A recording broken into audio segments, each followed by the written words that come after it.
Olá, sejam muito bem-vindos ao mais um Papo Íntimo das Médicas Lindas da MWB. Hoje para conversar sobre um assunto muitas vezes não bem diagnosticado. Algumas pacientes têm uma manchinha branquinha em alguma região do corpo e ela não sabe se aquilo ali é um fungozinho ou se foi uma cicatriz que deixou uma manchinha. E quando a gente tem o diagnóstico certo, que é o vitiligo, a gente entende que tem toda uma história por trás daquela manchinha.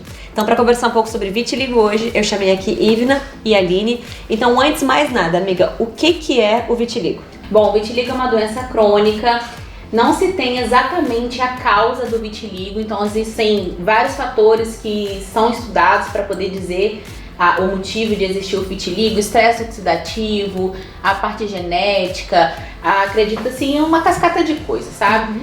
Alguns acreditam que é uma doença autoimune, mas não se tem provas disso. É uma doença que acomete 2% da população. Alto, né?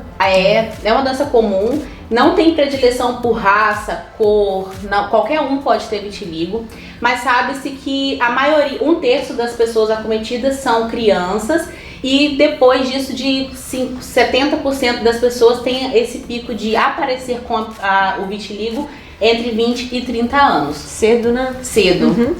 E, Aline, a gente entendeu um pouquinho que é uma doença crônica, uma doença que fica lá sem ter certeza se ela é autoimune ou não, que tem muitos fatores que desencadeiam. Tu conseguiria descrever para o pessoal como que a gente vai diagnosticar essa doença? Sim, na verdade, o diagnóstico do vitiligo, ele é essencialmente clínico, né? Então a gente vai fazer o exame, a gente consegue complementar esse exame que é com a lâmpada de Wood. A gente apaga a luz da sala, pega essa lupinha e aí ele evidencia uma cor que a gente chama de branco nacarado. Então a gente ajuda a facilitar o diagnóstico. Alguns pacientes chegam pra gente também com a mancha já mexida e às vezes a gente indica a biópsia para confirmar, porque, como a Ivna falou, tem alguns diagnósticos diferenciais também em relação... O que seria uma mancha mexida, amiga? Uma manchinha que já usou alguma outra coisa, que não tá muito típica. Mas assim, na minoria que a gente pede a biópsia para poder confirmar. Como, só complementando a Ivna também, o que acontece no vitiligo é um defeito, né, no melanócito, que é a nossa célula que a gente produz a melanina, que dá cor à nossa pele. E aí acontece essa manchinha. Na clínica a gente vê como uma manchinha branquinha, sem cor, né? Ela pode acontecer em qualquer lugar do corpo. Uma outra coisa que você me falou em relação a fator desencadeante, hoje em dia o mais comum, principalmente em criança, é o trauma emocional. Então, uma família que está em processo de separação, ou uma criancinha que às vezes sofre de bullying na escola e tudo, começa a ter essa manchinha.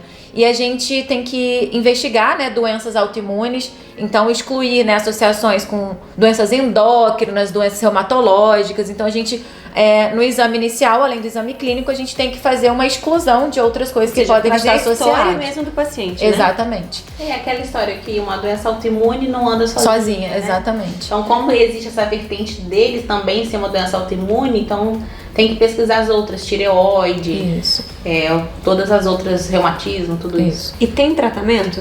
O tratamento é difícil, é desafiador, vai depender da superfície corporal acometida. Como a gente falou da psoríase, a gente consegue medir essa superfície com a palma da mão. Uma palma da mão inteira, incluindo os dedos, corresponde a 1% de superfície corporal. Então, até 10% de superfície corporal acometida, o tratamento vai ser tópico. Ou o que é tópico, né? De passar pomadas, loções. Normalmente a gente vai usar o corticoide nesse caso, dá para usar também os inibidores da calcineurina, que é o tacrolimus, microlimus. E se tiver mais de 10%, vai ter indicação de tratamento oral, que também é bem parecido com o da psoríase, que é o metotrexate, ciclosporina, micofenolato. Todos esses, o corticoide de baixa potência via oral também pode ajudar, não sozinho, ele sempre vai ser associado. Sim. E aí, o ideal também é que a gente consiga associar esses tratamentos, principalmente quando tem mais de 10% de acometimento, com a fototerapia.